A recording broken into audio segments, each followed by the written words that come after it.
പ്രിയ സുഹൃത്തുക്കളെ, ഇപ്പോൾ രാത്രി 11 മണി. ഞാനൊരു പൂവിൻ്റെ മുന്നിലാണുള്ളത്. ഇതിൻ്റെ പേര് അനന്തശയനം. ഇത് പരിയങ്ങാടുള്ള വെണ്ണാറയിൽ ദാമോദരേട്ടൻ്റെ തോട്ടത്തിൽ ഉണ്ടായിട്ടുള്ളതാണ്. ഇതിന് പല പ്രത്യേകതകളും ഈ പൂവിനുണ്ട്. നിങ്ങൾ പൂവിനെ ഞാനൊന്ന് സൂം ചെയ്യാൻ നോക്കൂ. അനന്തശയനം, അനന്തൻ്റെ കിടപ്പ് പോലെ എന്നാണ് ഇതിൻ്റെ ഒരു അതിനെക്കുറിച്ചിട്ട് ആളുകൾ പറയുക. ഈ പൂവിന് പല പ്രത്യേകതകളുമുണ്ട്. ദാമോദരേട്ട, പ്രധാനമായിട്ട് എന്താ പ്രത്യേകത എന്ന് പറഞ്ഞാൽ ഈ പൂവ് നമ്മൾ ഈ ഒരു വിശ്വാസത്തിന്റെ ഭാഗമായിട്ടൊക്കെ പറയുന്നുണ്ട്. ഈ അനന്തശയനത്തിന്റെ അതേ മോഡലാണ് പൂവിന്റെ ഉള്ളിൽ കാണുന്നത്. അതിലൊരു കിടക്ക പോലെയുള്ള രൂപങ്ങളൊക്കെ കാണുന്നുണ്ട്.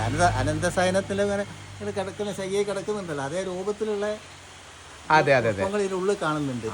ഇത് രാത്രിയിൽ കുറഞ്ഞ സമയം ഇത് വിരിഞ്ഞ് നിൽക്കുള്ളൂ അല്ലേ?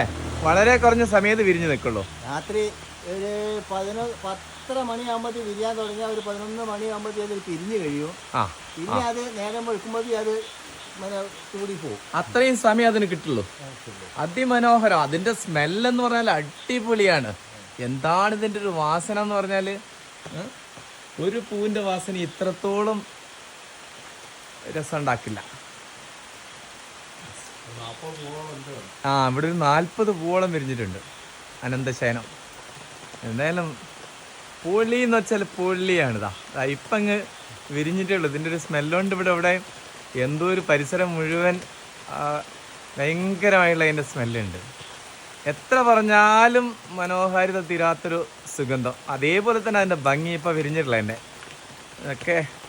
അപ്പോൾ ദാമോദരേട്ടാ, താങ്ക് യു. ഇത് ഞാൻ എല്ലാവർക്കും കാണിച്ചു കൊടുക്കാം.